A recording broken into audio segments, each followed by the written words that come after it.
Welcome to part 1 of the series. Changes to the CDM Regulations. This session is about the changes to the CDM Regulations coming into force on April 6, 2015.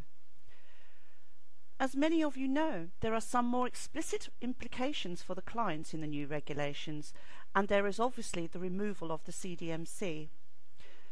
This presentation aims to define those changes for you so that you can gain a greater understanding.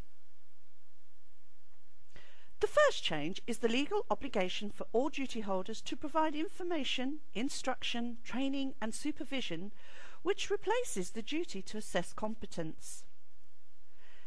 Many saw the competence assessment as a burden and, in some cases, this was not done effectively under the old regulations.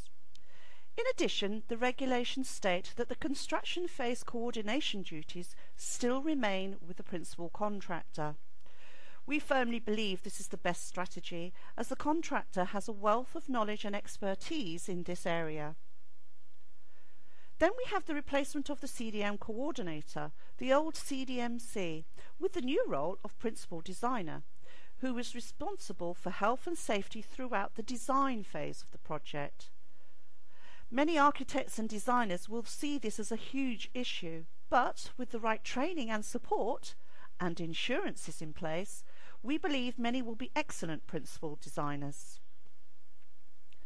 The new regulations recommend the replacement of the ACOP and provision of a more tailored guidance to be more construction-related activity-driven.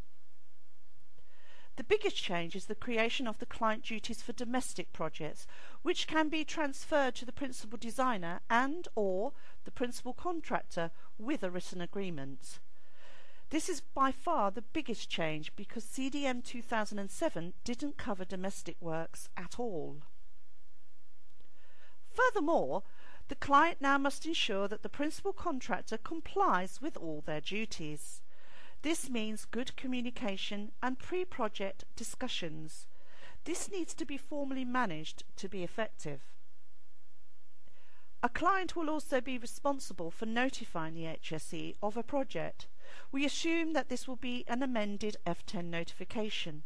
However, we believe it could be the client's representative that does this task. Nevertheless, the ultimate responsibility rests with the main client. Under the new regulations, a client is responsible for both appointments of principal contractor and principal designer, if there will be more than one contractor on site. Finally, another change is that the construction phase plan, what's more commonly known as the CPP, will be required for all projects. This means domestics too.